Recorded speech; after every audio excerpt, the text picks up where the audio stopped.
बिस्मिल्लाहिर्रहमानिर्रहीम। अस्सलामुअलैकुम। सिरात मुस्तकीम सऊदी न्यूज़ चैनल में आप सबको खुश आमदीद कहा जाता है। सऊदी वज़ारत हज उम्रा की जानिब से पूरी दुनिया के मुसलमानों के लिए एक अहम इतला शेयर कर दी गई है, खुशखबरी शेयर कर दी गई है कि रोज़ा रसूल सल्लल्लाहु अलैहि वसल्लम और मस्जिद नबवी में दाखिले के लिए कोरोना वैक्सीन की शर्त को ख़त्म कर दिया गया है। वैक्सीनेशन के लिहाज से इम्यून होना अब ज़रूरी नहीं। अब मुक़द्दस मसाजिद में आने के लिए कोई जांच पड़ताल यानी कि इन्वेस्टिगेशन नहीं की जाएगी।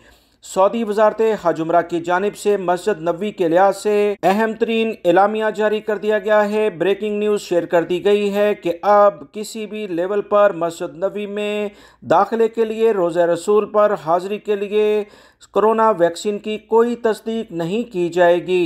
मज़ीद इतलात इसी खबर में शेयर की गई हैं कि दोनों मुक़द्दस मसाजिद में दाखिले के लिए हिफाजती टिकों की अब ज़रूरत नहीं है। याद रखें, सऊदी हुकूमत की जानिब से जो एलामिया जारी हुआ है उसमें लिखा है कि दोनों मुक़द्दस मसाजिद में दाखिले के लिए हिफाजती टीकाजात की यानी वैक्सीनेशन की तस्दीक नहीं की जाएगी। लिहाजा वो गैर मुल्की भाई जो मक्कातुल मुकर्रमा में उम्रे के लिए जाएं या वहां मौजूद हैं, वो मुझे कमेंट्स बॉक्स में इस बात की तस्दीक या कंफर्मेशन कर दें कि वहां पर कोरोना वैक्सीन की इन्वेस्टिगेशन या दाखिले के लिहाज से उसकी तस्दीक की जा रही है या कि नहीं, क्योंकि रोज़ा रसूल के लिहाज से तो वाज़ेह तौर पर इस न्यूज़ की हेडिंग में लिखा गया है, मगर न्यूज़ के अंदर दोनों मुक़द्दस मसाजिद का जिक्र है। लिहाजा जो भी भाई मक्कातुल मुकर्रमा में रहते हैं वो कमेंट्स बॉक्स में इस बात की तस्दीक कर दें तो आपका शुक्रगुजार होऊंगा। वीडियो लाइक करके ज़्यादा से ज़्यादा दोस्तों से शेयर भी कीजिएगा। अस्सलामु अलैकुम।